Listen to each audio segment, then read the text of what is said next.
El Prisma, un podcast de Exolum presentado por Débora Ciencia.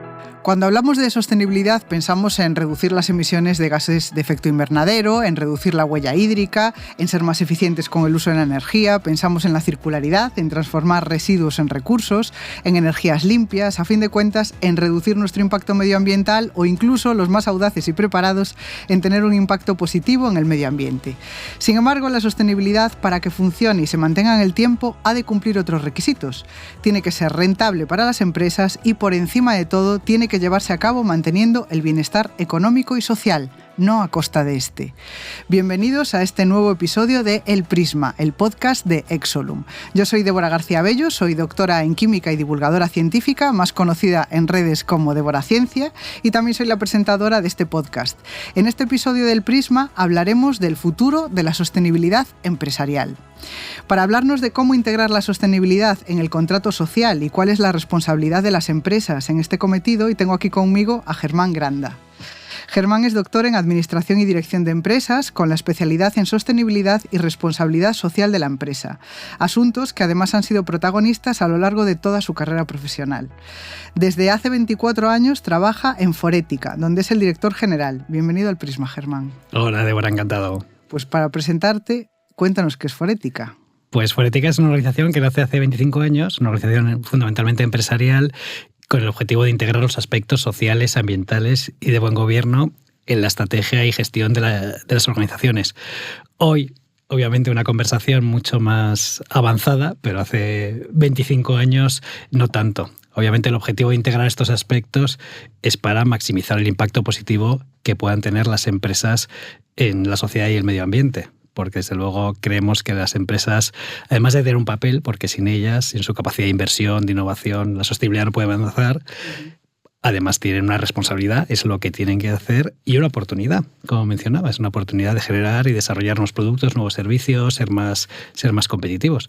Así que todo este avance en estos 25 años ha llevado a integrar a más de 200 empresas y colaborar con administraciones, tanto a nivel nacional como internacional, para acelerar esta transformación empresarial hacia la sostenibilidad. Claro, porque esto empezó como una iniciativa para entender un poco la evolución, una iniciativa de una empresa que se juntó. ¿Cómo empezó todo esto? Claro, surgen al final un pequeño grupo de empresas porque venía, fíjate, se llama Forética porque viene todo el concepto de ética empresarial, que era cómo se llamaba a todos estos aspectos vinculados a la sociedad y al medio ambiente. Vale. En los 90, ¿no? Sobre todo en el mundo anglosajón, ¿no? El business ethics. Pero todo esto se ha ido desarrollando, ¿no? En concepto mucho más integrador y con mucho más impacto y mucho más sofisticado, ¿no? Has mencionado temas como economía circular, claro, antes se hablaba solo de residuos, sí, o toda la concepción del cambio climático con límites en temas de grados o el impacto de la naturaleza. Todo esto ha llevado, claro, a una sofisticación de todos los elementos que Forética ha ido acompañando y está acompañando a muchas empresas en todos estos desarrollos, que muchos de ellos son nuevos y necesitan mucha innovación.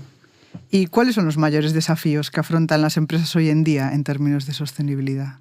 El desafío número uno, que es el que tiene el planeta, es el cambio climático. Entonces, conseguir, desde luego, descarbonizarse, tener un objetivo de cero emisiones netas es fundamental, ¿no? Tener un plan de transformación en todos los sectores, porque a todos le afecta, no solo energía, sino en movilidad, en urbanismo, infraestructuras, salud, finanzas. Todos los sectores están, desde luego, avanzando en esa línea, tanto desde la perspectiva de mitigación y conseguir ese objetivo como de adaptación, porque al final muchos tienen infraestructuras físicas que estamos viendo desde luego con los últimos avalancha de pues efectos meteorológicos extremos, ¿no? Pues cómo están impactando y pueden desde luego impactar en la economía de forma muy, muy diferencial. Con lo cual el tema climático es prioridad número uno. Y asociado a eso, pues la crisis gemela de la naturaleza, ¿no? Todo el tema desde luego de parar la destrucción de la naturaleza y hacer todo un proceso de regeneración, pues tiene que estar también en la lógica de las empresas, de su cadena de valor, de cómo se proveen de materiales, cuáles se utilizan, qué productos y servicios ponen ahí, y vinculado desde luego a que todo esto tiene que ser para las personas, que la transición sea justa, que podamos desarrollar pues esa actividad teniendo en cuenta los derechos humanos en nuestra cadena de valor, los aspectos que no se abran brechas de desigualdad, sino todo lo contrario, ¿no? Que todos estos efectos que incorporamos de cambios, de transformaciones en sectores o incorporación de tecnología, pues ayuden a las personas a mejorar, y para eso se necesita desde luego, líderes que tengan una gobernanza de la organización, que entiendan cuáles son los riesgos, cómo gestionarlos, cómo poner a las personas encargadas en cada elemento para cumplir ese objetivo de alinearse, desde luego, con los intereses de la sociedad y del planeta en este momento.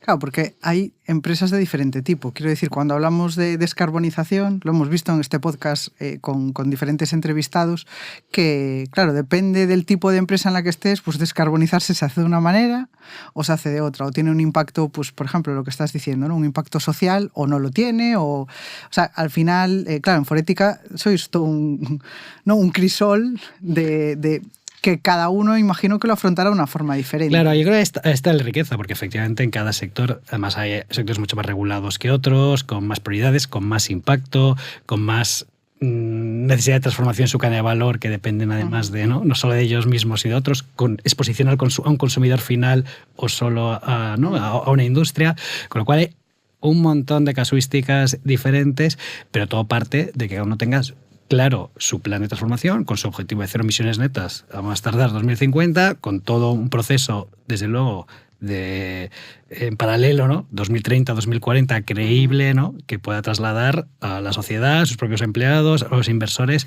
de que avancen ahí. Y ahí está la riqueza, porque más allá de las iniciativas sectoriales, que son muy importantes, pues también poder intercambiar el sector financiero con el tecnológico, con los que se dedican a la salud, con los que se dedican al urbanismo, a la automoción, pues al final construye, desde luego, toda una lógica sistémica y lanza un mensaje muy importante a la sociedad de que efectivamente las empresas están y tienen que estar en esto. Hombre, es que si no están, quiero decir, al final son las que tienen el peso más importante en que, o sea, cuando hablamos de estas medidas, esto lo hablamos muchas veces en el podcast, ¿no? De medidas tanto de mitigación como de adaptación, lo que puedas hacer tú en tu casa tiene impacto en tu casa y está muy bien a nivel de concienciación y de sensibilización, pero luego al final son las empresas las que tienen que hacer los cambios que realmente vamos a notar. Absolutamente así es, y desde luego y liderar también en ciertos aspectos toda esa transformación. ¿Y cuáles consideras que son las tendencias más importantes en sostenibilidad que las empresas deben tener en cuenta en este año 2025? Bueno, ahora 2025 que arranca, obviamente, bueno, pues hay un elemento muy, muy importante ahora este año, que es todo el impacto que está teniendo la regulación europea en términos de sostenibilidad, ¿no? Desde el punto de vista de las empresas, ¿no? Y hemos visto una avalancha de exigencias en este ámbito, y ahora el 26 de febrero pues tenemos, ¿no? Aparecerá, ¿no? La presidenta von der Leyen, ¿no? con el equipo para trasladar esa lógica de cómo no parar la descarbonización, incluso potenciarla, pero alinearlo con la competitividad, ¿no? Que es una preocupación que ha puesto sobre la mesa el informe Draghi, con lo cual, ¿qué se va a tocar en términos de regulación, etcétera? Vamos a ver qué pasa este año, y es algo que está muy atentos las empresas. Obviamente, la transparencia en materia de los aspectos ambientales, sociales y buen gobierno, ¿no? De la sostenibilidad.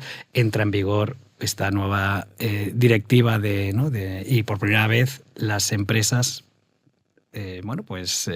son ellas y su circunstancia, ¿no? Ya no son solo resultados económicos, sino resultados económicos, sociales, ambientales y de buen gobierno. Es la directiva de información en materia de sostenibilidad que va a afectar a 50.000 empresas en toda Europa. Pero que no es solo Europa, porque tenemos también los modelos que se están generando en otros países, en otras jurisdicciones que están avanzando en la transparencia de los aspectos sociales, ambientales y de buen gobierno, para ver cómo se dirigen las inversiones hacia ese tipo de ámbitos. Hay otros aspectos que van a seguir ahí, la adaptación climática. Acabamos de vivir, desde luego, todo el tema de los incendios, lo estamos viendo, ¿no? En California, hemos vivido la Dana aquí, los fenómenos meteorológicos extremos crecientes, ¿no? Y desde luego esto va a estar en la agenda claramente, ¿no? Algún tema adicional, obviamente Trump, no se puede avanzar sin comentar eso, y el efecto que puede tener la salida de nuevo del Acuerdo de París de Estados Unidos. Ya tenemos la experiencia anterior, obviamente vimos una reacción por parte de ciertos estados, de ciudades, de empresas, ¿no? Había toda una campaña We Are Stealing, y al final, somos moderadamente, obviamente siempre va a haber retrocesos, avances, ¿no? Somos moderadamente optimistas en tanto en cuanto la economía y el mercado está demandando elementos de eficiencia, elementos de respuesta a este tipo de aspectos, y esas fuerzas son tan potentes, ¿no? Que al final, bueno, pues contrapesarán, ¿no? el efecto, digamos, político transitorio que puede tener, ¿no? Sí, además es justo lo que acabas de decir. Los fenómenos meteorológicos adversos los vemos, o sea, son una realidad y no puedes cerrar los ojos ante ellos. Algo tienes que hacer, ¿no? Va a tener mucha presión de compañías de seguros, ¿no? Por ejemplo, sí. De elementos de salud, por ejemplo, de la población, de cuidado del agua, con muchísimo estrés, ¿no? Hídrico en muchos sitios. Yo creo, desde luego, la COP, por ejemplo, del próximo año, de este año, ¿no? En Brasil, ¿no? La COP 30, ¿no? Que va a incorporar además, ¿no? Siendo del Amazonas, ¿no? Estos vínculos de naturaleza con clima, va a poner de nuevo el foco de forma muy relevante en la importancia de alinear todos estos aspectos y que las empresas sean protagonistas también, ¿no? Sí, es que muchas veces se dice que este tipo de cambios en favor del cuidado del medio ambiente, que son caros, ¿no? Y claro, yo siempre digo, más caro es no hacer nada, porque luego eso, te viene un evento atmosférico adverso y eso sí que es luego mucho más caro de reconstruir. Así es. Lo caro es no hacer nada, ¿no? Para progresar. Por eso cuando decía, no, en términos económicos, no, al final, si te vas ni siquiera a largo plazo, al corto, al medio, ahora mismo ya vemos que resulta mucho más caro. Entonces hay que... Es caro estudiar, es caro ir al gimnasio, es caro cuidarse, todo. Obviamente, pero desde la perspectiva empresarial yo creo que hay un elemento que están vinculando mucho más claramente lo que es, ¿no? La competitividad, la supervivencia de cara al futuro de una organización, la posibilidad de generar nuevos productos, servicios, llegar a nuevos mercados, atraer, retener personas, reducir costes, atraer inversión, también tener mejor reputación, ¿no? y legitimidad. O sea, hay muchísimos factores cuando hacemos el business case, ¿no? Con muchas de las empresas con las que trabajamos, cada uno tiene el suyo, pero entienden que este elemento de inversión en el medio y largo plazo tiene un retorno, desde luego, fundamental, y por eso, desde luego, también están ahí, ¿no? Aparte de porque es lo que hay que hacer, por esa visión ética, pero hay una visión, desde luego, que ese es el futuro de la empresa. Y comentabas que en febrero vamos a tener esa presentación, ¿no? de esta nueva regulación a nivel europeo. Claro, tengo la impresión, y seguramente que los que nos escuchan también, que cada poquito tiempo hay algo nuevo, ¿no? Que se presenta. De ahora hay que cumplir con esto, ahora hay que cumplir con esto. Y estamos como siempre expectantes a que algo pueda cambiar. No sé si es una impresión o estoy trasladando una impresión general o hay cierta incertidumbre jurídica. Yo creo que sí, porque ha podido existir, y yo creo que eso lo que el informe de Draghi ha puesto sobre la mesa, ¿no? Ese equilibrio entre descarbonización y competitividad que debemos tener, simplemente porque en otros entornos, ¿no? En China, Estados Unidos, se está avanzando mucho, se está innovando mucho en muchas materias, y no debemos perder, desde luego, el foco en valores de Europa, pero el foco, desde luego, en actividad económica e industrial. Con lo cual, desde luego, desde las administraciones hay que hacer mucho más que solo regular, y además efectivamente regulaciones que han podido tener ¿no? controversias, vaivenes, sí. Entre ellas, desde luego, esa idea, veremos a ver en qué acaba, de algunas normativas de sostenibilidad, pues racionalizarlas, eliminar burocracia, ¿no? Que no existe en otros países, ¿no? Pues puede ser positiva.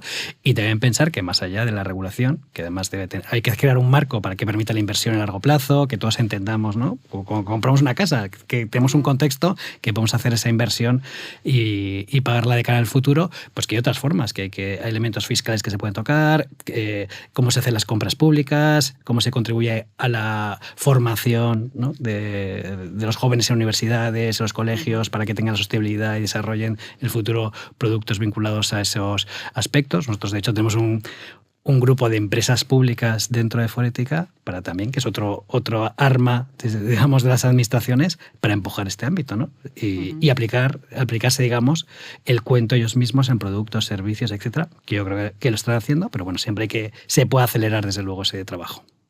¿Y cómo colabora Forética con otras organizaciones y empresas para impulsar la sostenibilidad? Pues, bueno, primero lo que hacemos es trabajar con nuestros propios socios, porque ellos tienen muchísimas demandas y muchísimas preguntas en este momento de cómo ajustar, precisamente no solo por el tema de regulación, sino también cómo está cambiando, ¿no?, los mercados, etcétera. Con lo cual, oye, entender entre todos cómo se puede avanzar, formarse, estar a la última en tendencias nacionales e internacionales en este ámbito, para nosotros es fundamental.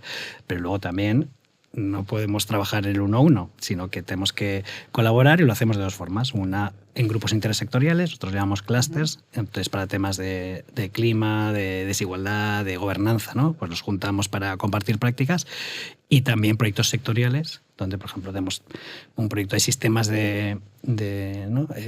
alimentarios sostenibles, ¿no?, para toda la cadena de valor del sistema de alimentación, otro de salud.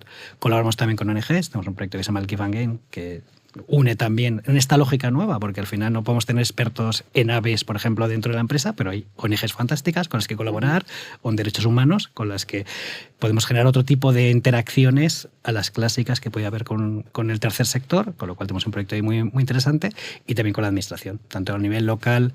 Acabamos de lanzar, por ejemplo, en Madrid, el proyecto Madrid 2050, con las diferentes administraciones, agentes, para pensar o repensar también la ciudad en términos de sostenibilidad, que va a tener un crecimiento espectacular en los próximos años. Bueno, pues cómo va a ser en términos de desarrollo, contaminación del aire, clima, etcétera, ¿no?, cómo podemos trabajarlo, pero también a nivel España, con comunidades autónomas, ¿no? Tenemos un proyecto que se llama Jobs 2030 sobre el futuro del empleo, ¿no?, con las diferentes direcciones generales de trabajo de comunidades autónomas para adaptar ese tipo de lógica.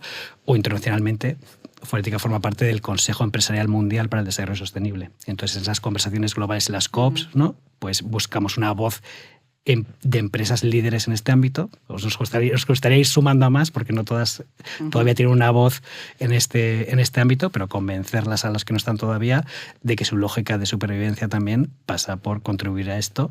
Y además, oye, es tener un propósito vinculado a esto como elemento empresarial. Creo que como comentabas al principio, de cerrar ese contrato social, ¿no?, donde las empresas, bueno, pues contribuyan al desarrollo y al progreso en el mundo, pues es fundamental.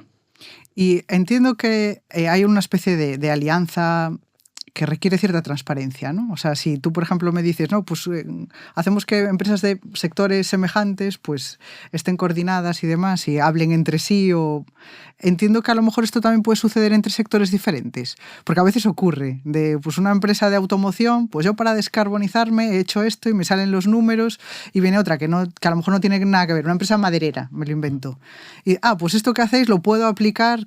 ¿Trabajáis con ese tipo de conversaciones transparentes entre...? Absolutamente, porque ese elemento de innovación que puede surgir en cualquier aspecto en una empresa, pues a lo mejor es trasladable a otra con otro tipo de producto y servicio.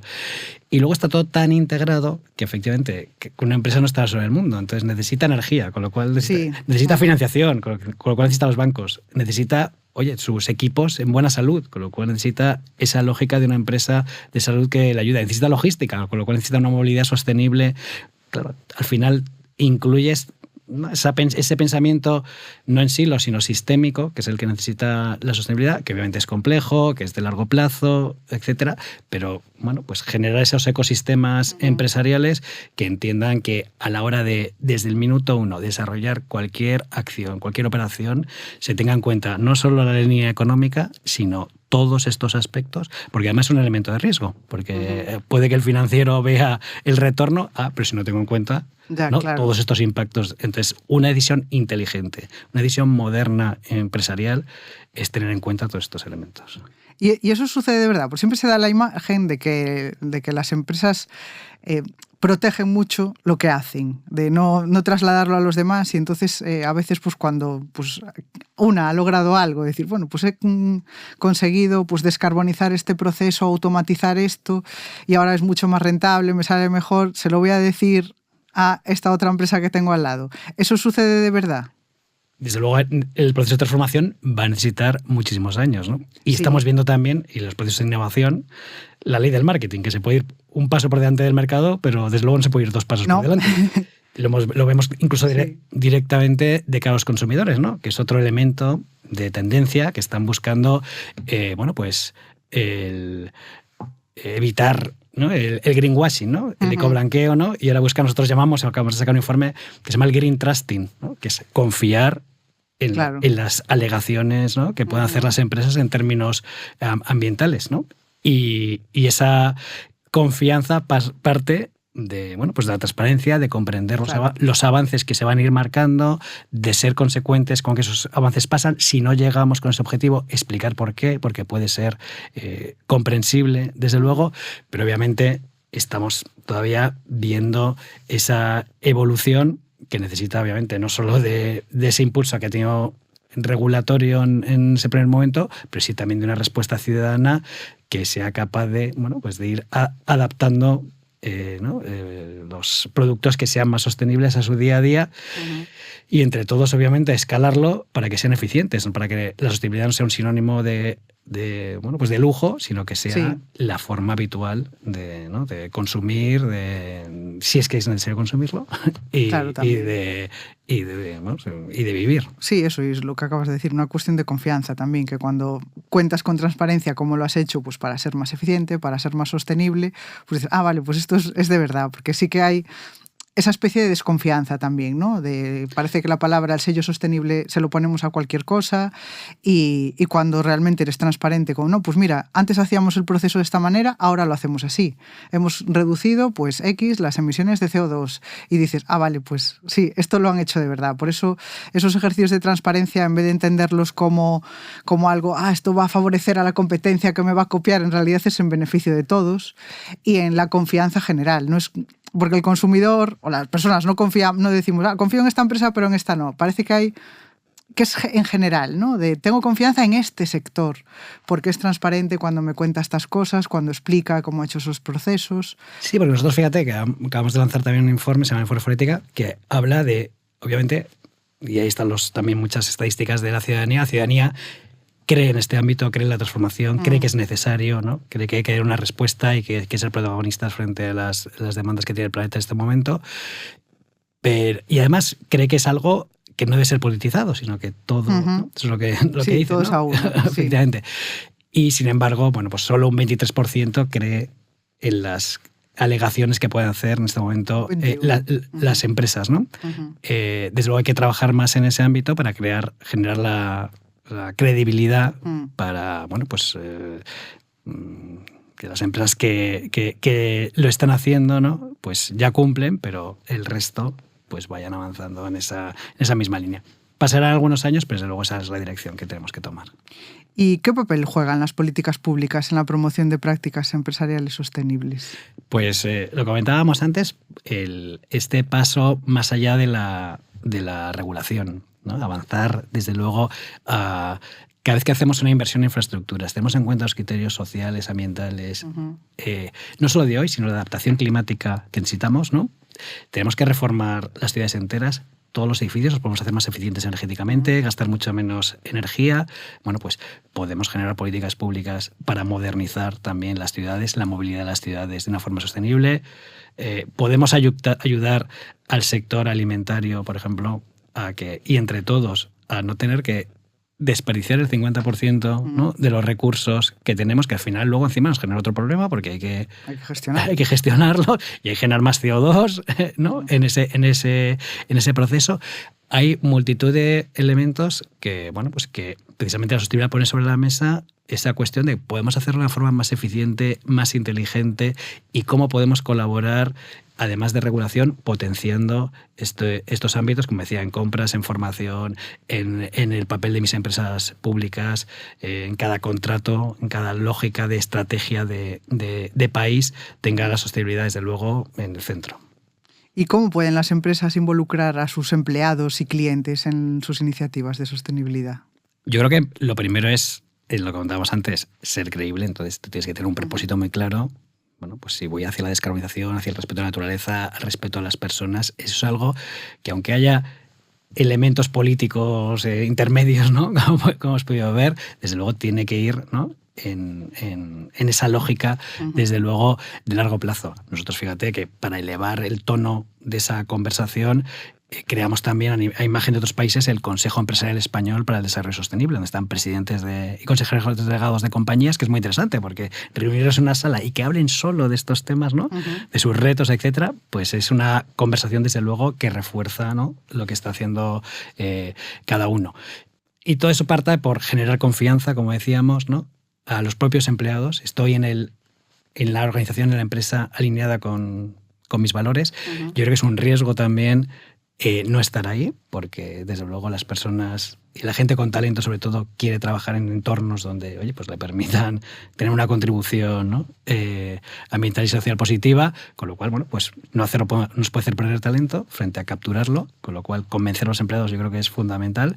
Y también comentábamos antes la parte de a los clientes, ¿no? Y eso pasa por políticas transparentes, creíbles, objetivos claros, comprensibles, que se vayan cumpliendo, a rendir cuentas para mostrar que bueno, pues que son aliados, ¿no?, de los consumidores en su proyecto de vida sostenible, ¿no? Yo te voy a proporcionar también proyectos para tu movilidad, para tu consumo, para tu alimentación, que vayan asociados a tu forma de vida en esta línea, ¿no? Yo creo que ese ciclo ¿no?, de retroalimentación positiva es el que, bueno, pues estamos intentando construir y vamos a potenciar.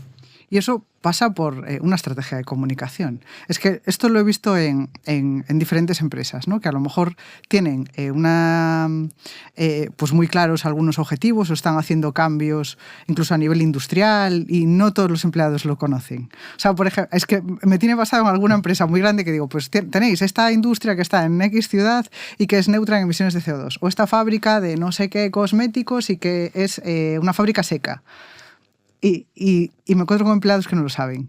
Y digo, pero si tenías que estar orgulloso de trabajar en un sitio que se esfuerza por hacer este tipo de prácticas, y no todos los empleados lo conocen. Efectivamente, sí, yo creo que... Pasa con mucha más frecuencia de la que me imaginaba. Y en los dos ámbitos. Yo creo que hacer un esfuerzo interno y en esta presentación de resultados empresariales consciente con todos estos ámbitos, y no solo con el resultado hemos crecido económicamente X, ¿no?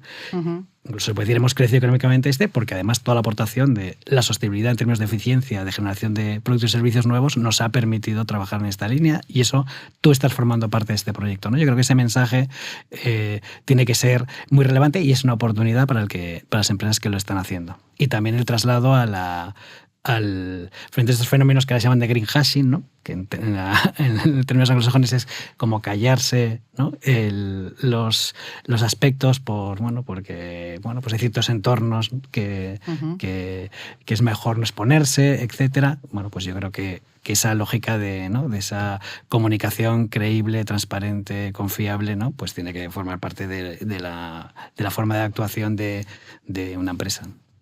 Cuando hablamos de sostenibilidad, muchas veces, la mayor parte de la gente siempre interpreta que se está hablando de cuidado del medio ambiente y ya. Pero hay una pata de la sostenibilidad que es la social, que lo llevas mencionando además a lo largo de toda la conversación. Y muchas veces se nos olvida. Es decir, sí que hay veces que hay medidas por la sostenibilidad que pueden afectar al bienestar socioeconómico de la gente, ¿no? Es quizá una de las mayores preocupaciones que tiene la gente de decir, vale, sí, están muy preocupados por la transición energética, pero esto a mí ahora me cuesta más la cesta de la compra, me cuesta más el coche, me cuesta más la gasolina, este tipo de cuestiones. Entonces, ¿cómo crees que se pueden cuadrar las dos cosas? O sea, cuidar el medio ambiente y al mismo tiempo que no perdamos poder adquisitivo en nuestro día a día. Claro, efectivamente. Yo creo que hay que mostrar ese tipo de elementos y apoyar a veces esas, incluso con políticas públicas, esas inversiones que tienen que hacer de forma privada para cambios de energía o remodelación de sus viviendas, etcétera, las personas para avanzar en esta línea, ¿no?, de ser más sostenible. Desde luego la sostenibilidad no va a funcionar si las personas no sienten que mejora su vida, ¿no? Nosotros, por ejemplo, a nivel global, con todo nuestro Consejo Empresarial Mundial de Desarrollo Sostenible, nuestro mensaje es que hay que conseguir de aquí a 2050 que 9.000 millones de personas que viven en el planeta lo hagan con calidad de vida y dentro de los límites planetarios. Y eso significa las dos cosas: atacar el ámbito de estos aspectos vinculados a emisiones, naturaleza, etcétera, pero sin perder el foco en la calidad de vida que deben mantener las personas. Si sienten algunas personas, como hemos visto en algunos sectores, que pueden perder calidad de vida por el avance de sostenibilidad, pueden desde luego rechazar, ¿no? Sí, claro. Estos avances, y eso puede hacer retrasar todavía más la evolución que necesitamos. Con lo cual, desde luego, hay que entender cuáles son los sectores críticos, tener un diálogo muy abierto con la sociedad, ver los pasos que se van a tomar en términos de, como pasa con la tecnología, ¿no? Pues qué profesiones de cara al futuro, ¿no? Pues pueden acabar no desarrollándose, pero qué otras oportunidades se pueden generar, ¿no? Y potenciar la sociedad hacia ahí, que es, ¿no? Yo creo que sea conversación madura. Poco a poco vamos a tener la oportunidad de ir generándola con la sociedad, sin generar expectativas inexistentes o miedos que no son verdad, pero desde luego sí que hay una realidad que si queremos desde luego avanzar hacia un mundo más sostenible, hay que dejar de hacer unas cosas y hay que avanzar hacia otras, ¿no? Entonces, y algunos países pueden tener más retos que otros, algunos entornos, algunas industrias, con lo cual toda esa lógica, desde luego, hay que poner a las personas en el centro de esa conversación y entender cómo ayudar a las personas que se podrían quedar fuera de esta transición, ¿no? Es claro, al final es mantener ese equilibrio, ¿no? De por un lado decir, sí, quiero ser sostenible, pero al mismo tiempo las empresas tienen que ser rentables. Y cuando hablamos de empresas, yo siempre digo, estamos hablando de familias. O sea, estamos hablando de personas, de trabajadores, al fin y al cabo de no, y hasta el punto tienen que ser rentables, que sin esa rentabilidad no pueden generar las innovaciones que son necesarias para avanzar en este ámbito, no pueden desde luego generar los ahorros, ¿no? O donde pueden invertir las familias para su plan de pensiones, o sea, desde luego todo ese ámbito yo creo que hay que ser muy consciente del equilibrio que debe haber y qué es lo que necesitamos potenciar. Yo creo que la mayoría de la gente entiende, ¿no? Esa conversación que necesita cierta madurez, ¿no? Pero desde luego pues ser más, ¿no? Como pides, ¿no? Desde luego más consciente en la conversación con los propios empleados de los retos, oportunidades de ese diálogo y también con la sociedad de cómo podemos avanzar juntos, pues quizás es algo que hay que profundizar. ¿Y alguna cosa que se nos haya quedado en el tintero y que creas importante subrayar? Yo creo que lo que hay que subrayar es que cualquier empresa, desde luego, que no esté todavía con esta lógica, tiene que entender que tiene un riesgo y está perdiendo la oportunidad, desde luego, de cómo va a ser el futuro, con lo cual tiene que avanzar en su lógica de cuál es su plan de sostenibilidad, ¿no? Su plan de negocio y cómo integrar la sostenibilidad dentro. Y las empresas que ya están en ello, pues desde luego es 2025 un año fantástico para repensar, ¿no? Y evaluar en qué posición están y qué nuevas oportunidades se pueden generar en los próximos años. Así que esto va a seguir avanzando y bueno, pues animar a todo el mundo a seguir, ¿no? A la estela y a innovar además en este ámbito. Bueno, ya para finalizar, esto ya es una curiosidad mía personal porque estuve cotillando tu tesis doctoral del euro al Green Deal, de la responsabilidad social de las empresas a la integración de la sostenibilidad en el contrato social en la Unión Europea. ¿Cuál era la tesis? Bueno, pues precisamente todo ese avance, constatar si todo lo que estábamos viendo de una forma científica, comparando con autores, con investigaciones, estaba pasando. Si el fenómeno que se había etiquetado como responsabilidad social de las empresas, ¿no? Y que ya ese nombre se ha ido perdiendo, ¿no? Precisamente porque, bueno, pues en ciertos entornos, ¿no? De ONGs, de sindicatos, en las conversaciones en Europa se vio que quizá se ponía más foco en la comunicación y reputación que en la transformación empresarial, ¿no? Se avanzaba hacia una transformación específica. Si era un elemento simplemente económico del euro, ¿no?